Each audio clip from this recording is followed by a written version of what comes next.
stepfather told me I was a financial drain on this family and that I needed to find somewhere else to live, so I started packing. But I left one thing behind when I walked out the door: the mortgage payment. The one in my name. The one they'd been signing thank you cards over for 3 years. They thought I'd begged to come back. They had no idea what I'd already set in motion. It started on a Wednesday. Nothing about the day warned me. I came home from a double shift at the clinic, 12 hours of intake forms and patients who hadn't eaten since the day before. Still wearing my badge, still smelling like antiseptic hand foam. My stepfather was at the kitchen table with my mother and my younger stepsister. The three of them bent over a laptop like they were planning something. They were. "Sit down," my stepfather said. "Not a question." I dropped my bag by the door and sat. My mother kept her eyes on the screen. My stepsister picked at her thumbnail and looked out the window like she was somewhere else already. "We've been talking," he started, "about the situation." The situation, that was what he called me. "Your mother and I have discussed this, and we feel it's time for you to contribute more meaningfully to this household, or find other accommodations." I looked at my mother. She cleared her throat. "You've been here 3 years," she said softly, like that was a verdict. "Maybe it's time." I paid the mortgage. I had paid it every single month since I moved in, right after my grandmother passed and left my mother the house, but not the equity loan attached to it. Nobody told me that part until after I'd already written the first check. My stepfather's contracting business had a slow season. The slow season lasted 38 months and counting. I also paid the utilities, the internet, the property tax installment when it came due in March, and they were 3 weeks short. I bought the groceries every other week and did it without a list because I had memorized what everyone needed without being asked. "Meaningfully," I said. "You work all day," my stepfather said, "but you don't contribute here. You don't cook. You don't clean. You don't show up." That's when I felt it, not anger exactly, something colder and much more focused. "Okay," I said. I got up, rinsed my coffee cup in the sink, and went upstairs. I didn't slam anything. I didn't cry. I sat on the edge of my bed and opened the Notes app on my phone and made a list. That list eventually became a folder, then a binder, then something I kept copies of in 3 different places. But that night, I just started with what I knew. Mortgage, my name. Utilities, my name. Internet provider account, my name. Insurance on the house, added as secondary after my mother forgot to renew it in November and I caught the lapse. Property tax, paid from my checking account, March and September, both. Last year's plumbing repair when the main line backed up, my credit card $2,400, still unpaid by anyone but me. I didn't show anyone that list. I just went to sleep. I had learned early not to need acknowledgement in that house. My stepfather came into our lives when I was 11, 7 months after my dad moved to Phoenix. He wasn't cruel, not in the ways that leave marks anyone else can see.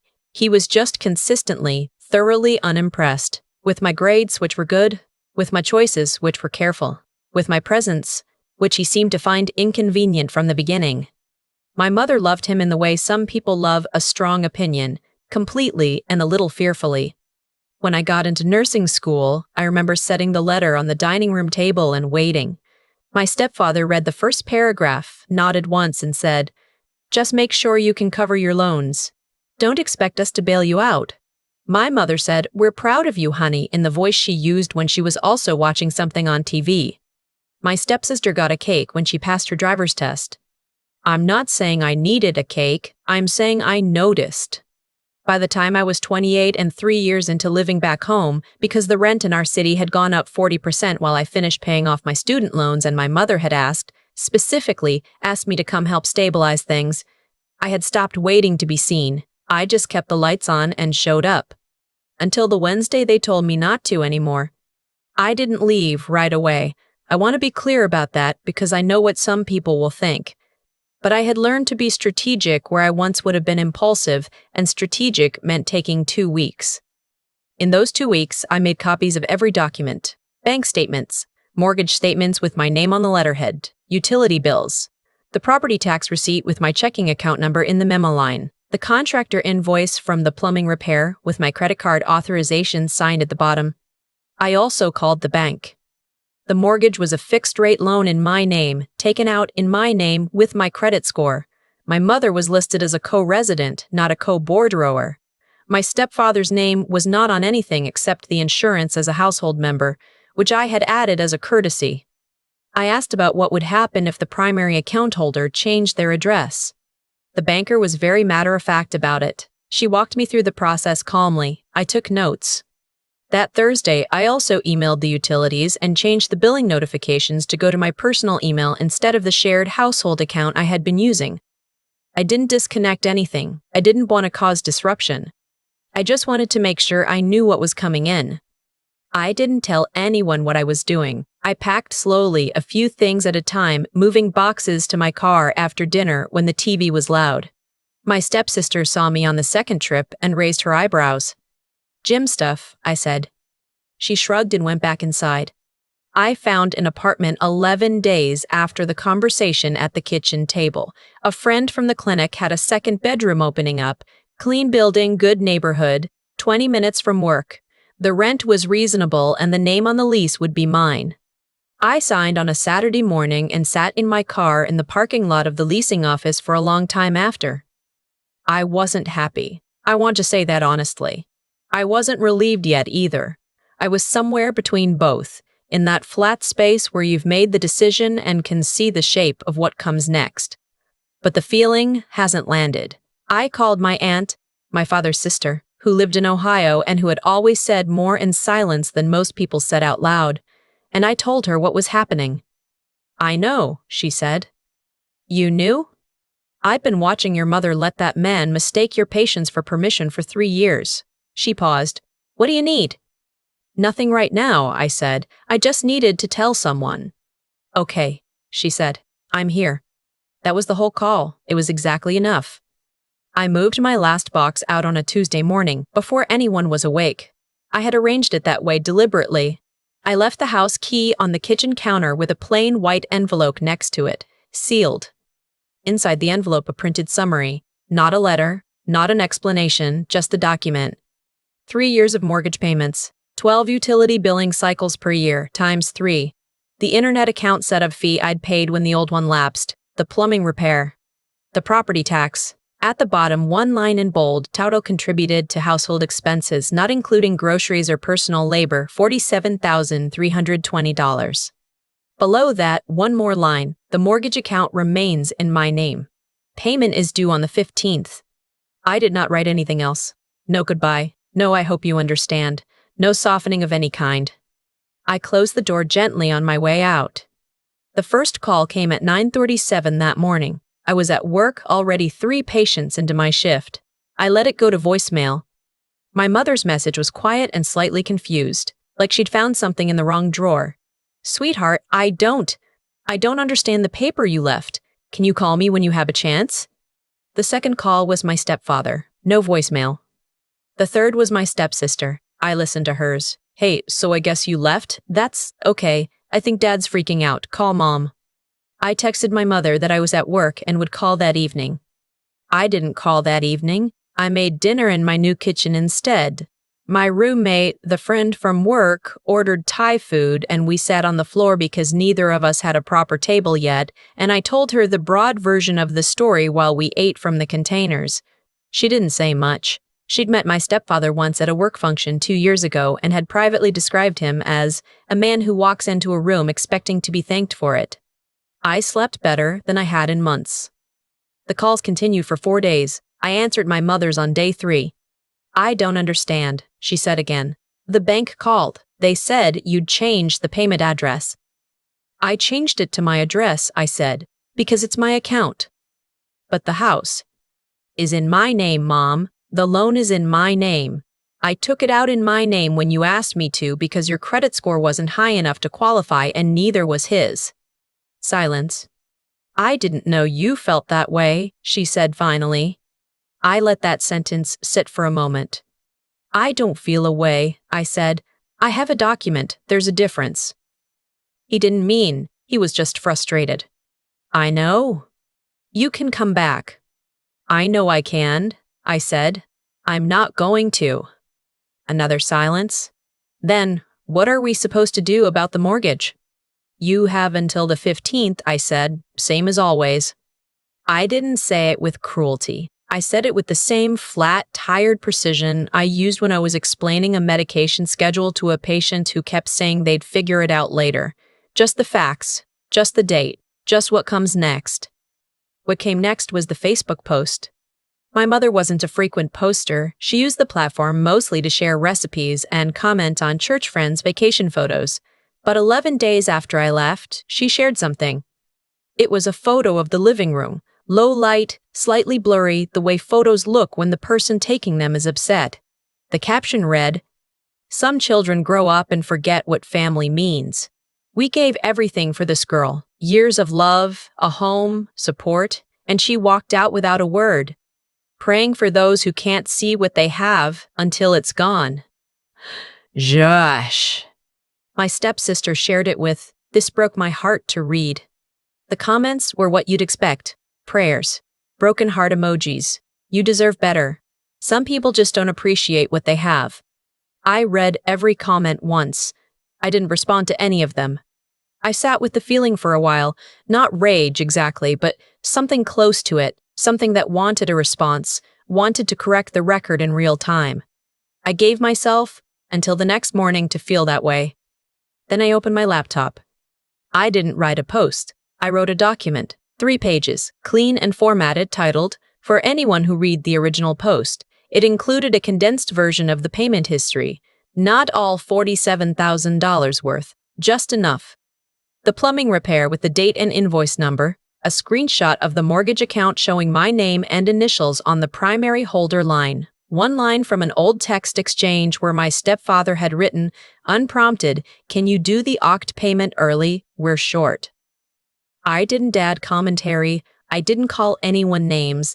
I wrote one short paragraph at the top. I left because I was told to.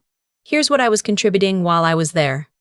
I posted it as a note on my own profile, set to public. Then I linked it quietly in the comments of my mother's post with, "For context." I closed the laptop and went to bed. By morning, I had 47 new notifications. I went to work before I read most of them. The ones that mattered came in slowly over the next 2 days.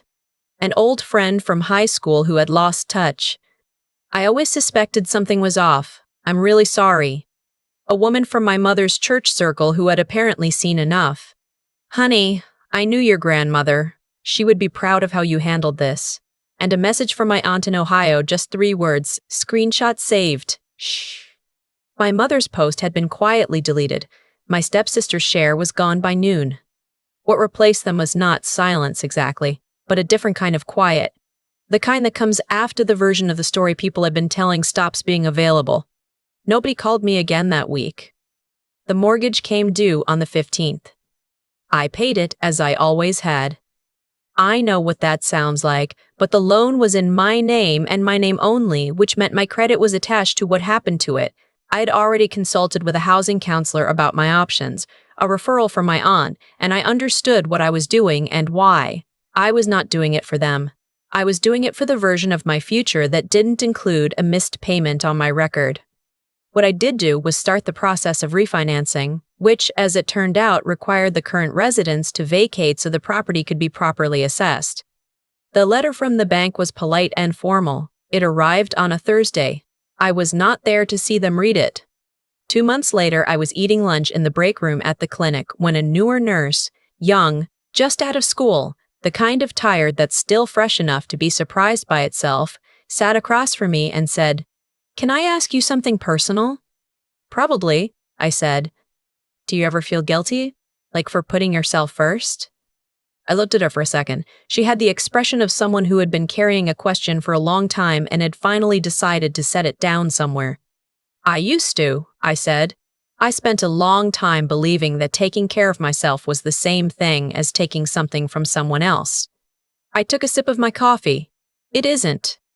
But it took me a while to learn the difference." She nodded slowly, like she was filing it away. I didn't ask what was going on in her life. She didn't offer. But she came and sat across from me again the next day, and the day after that, and eventually we started sharing the crossword from the break room newspaper, and that became its own kind of thing. Small things build the life after. I'm not going to tell you I'm completely healed. That would be a lie, and it would also be a little insulting to how complicated it actually is to grow up in a home that loves you conditionally and then spend your adult years unlearning the terms. Some days I still catch myself apologizing for things that don't require apology, for taking up space, for having needs that are inconvenient to someone else. But I also know the difference now between guilt and grief. What I felt when I left wasn't guilt. It was grief. For the version of my mother I had kept hoping to find. For the family I had worked so hard to hold together with both hands while they looked the other way. You can grieve something and still know you made the right call. They're not the same feeling, but they can live in the same room. My stepfather never contacted me, not once. I think that told me everything the last 3 years had already been trying to say. My mother sent a card at Christmas. Inside, just her handwriting, just, "I miss you." No apology, no acknowledgement, just those 3 words in her careful cursive on a card with a cardinal on the front. I put it in the same folder as everything else, not out of bitterness, just because documentation had become the way I kept track of what was real. Before I wrap up, I want to say something to you directly. If you've ever paid for a place you weren't welcome in, I want you to know that you are not crazy for finally doing the math. Loyalty is real, and love is real, and so is the slow erosion of both when they only flow in one direction. Walking away wasn't the end of caring about my family. It was the end of performing care in a way that cost me everything and was counted as nothing. You don't owe anyone silence about your own story. You don't owe anyone the version of events that makes them look better at your expense. If you've ever stayed too long somewhere that kept telling you, in every small and large way, that you didn't quite belong, I see you. And I'd genuinely like to know, what was the moment you knew? Leave it in the comments. Even if it's just one word. If this story stayed with you, subscribe and turn on notifications. These aren't just stories. They're the conversations we're not allowed to have anywhere else. And someone out there is listening for exactly what you have to say. I used to think that if I just kept showing up, kept paying, kept being useful, kept being quiet, eventually they would see it. I don't believe that anymore. What I've come to understand is that actions accumulate whether or not anyone acknowledges them. Every mortgage payment I made, every utility bill, every time I covered a shortfall without being asked, those things happened. They were real. The fact that my stepfather called me a financial drain didn't erase them. It just told me how clearly he had decided not to see them. And there's a difference between someone who can't see you and someone who has chosen not to. That difference matters because one can be fixed and the other can't. I spent a long time confusing patience with goodness. I thought staying was the moral thing to do. That loyalty meant absorbing whatever the household needed and asking for nothing back. But I've learned that real integrity, the kind that actually holds up, requires honesty about what's true, not just what's comfortable. Pretending the arrangement was fair when it wasn't noble. It was avoidance dressed up as virtue. The envelope I left on the kitchen counter wasn't cruelty. It was the first completely honest thing I had done in that house in 3 years. The intelligence part came slower. I had the information the whole time, the bank statements, the receipts, the paper trail. What I didn't have was the clarity to use it correctly. I'd been so conditioned to minimize my own contribution that I kept the evidence in a folder instead of understanding what it meant, that I had options, that the situation had a different shape than the one I'd been told it had. Once I saw that clearly, the path forward wasn't complicated. It was just unfamiliar. Acting on what you know is a skill, and I had to learn it the same way I learned everything else, by doing it badly first, and then doing it again with steadier hands. And then there's the endurance piece, the part nobody talks about enough. Not the dramatic moment of leaving, but the weeks after. Paying that mortgage on the 15th when my name was still on it. Not responding to the Facebook post the night it went up. Sitting with the grief of my mother's silence and not breaking first. Strength isn't usually one big moment. It's the accumulation of smaller ones. The decision to not call back. To not explain yourself again. To let the document speak instead of your voice. My aunt told me once that the truth doesn't need an audience to be true. I think about that a lot. I posted that note publicly not because I needed to be believed, but because I was done participating in a version of events that erased me. The quiet after, when my mother deleted her post, when no one called, wasn't emptiness. It was space. And in that space, I finally had room to figure out who I was outside of what that house needed me to be. That's still an ongoing project, but at least now I'm the one running it.